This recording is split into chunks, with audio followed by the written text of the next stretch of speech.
အချုံမုတ်ကစိုးကျိုးရရှိရလို့ပြောတော့စားတောက်ဆိုင်ရလူတွေကပြောမှာပေါ့ငါတို့ရအချုံမုတ်နဲ့ပဲချက်ပြီးရောင်းလာတာနှစ်ပေါင်းများစွာကြာပြီပေါ့နော်ငါတို့လည်းစားနေရပဲဘာမှမဖြစ်ဘူးဆိုပြီးတော့သူတို့ဒါပေမဲ့သူတို့မေးကြည့်နေသူတို့စီကြွားဒါအသက်ကြီးလို့ဖြစ်တာအဲ့လိုပဲပြောမှာပေါ့နော်တို့ဒီလည်းအရင်တုန်းကကြာတော့ငယ်ငယ်တုန်းကဒီအပြင်ဆိုင်နေမှာလဲစားခဲ့တာပဲဒါပေမဲ့ကိုကငယ်တဲ့အခါကြက်မိုင်ကောင်းနေနောက်ထမင်းဆိုင်နေမှာလဲဝယ်စားတာပဲနောက်တွေးတိုးတွေပါနေမဖြစ်သေးတဲ့အခါကြာတော့ဒီအချို့မဟုတ်ပါလားမပါလားတော့မှဒီ restaurant တွေ hotel တွေမှာလဲသူတို့အချို့မဟုတ်ထည့်လားမထည့်လားတော့မှမလင့်လာမိဘူးပေါ့နော်ဒီလိုပဲစားတာပဲ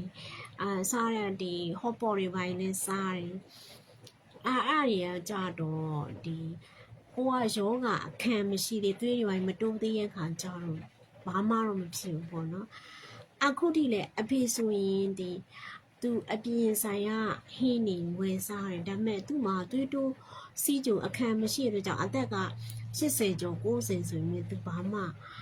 မဖြစ်လာဘူးပေါ့နော်တို့တွေကကြောက်တော့သွေးတိုးစဖြစ်ကြတဲ့ဟာအပြင်စားဖိုင်းတာနဲ့သွေးပေါင်တွေတက်တယ်စေးတောက်နေနေတက်တယ်အဲ့လိုမျိုးအဲ့ဒါမျိုးဆိုတော့ဒါက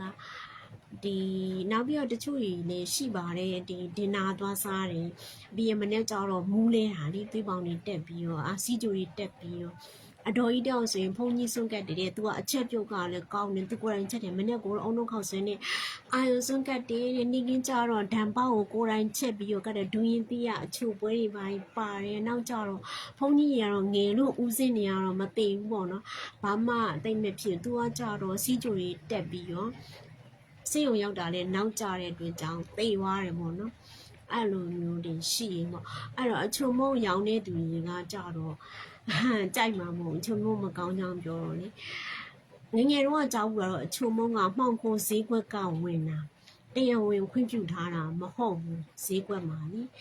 ဂဗာမန်ကခွင့်မပြုဘူးတဲ့အခုလည်းဒီမှောင်ခိုဈေးကွက်ပဲထင်ပါတယ်ဒါပေမဲ့အချုံမုံတွေတော့စားနေကြတာပဲနိဆိုင်တွေကလည်းရောင်းနေကြတာပဲကိုက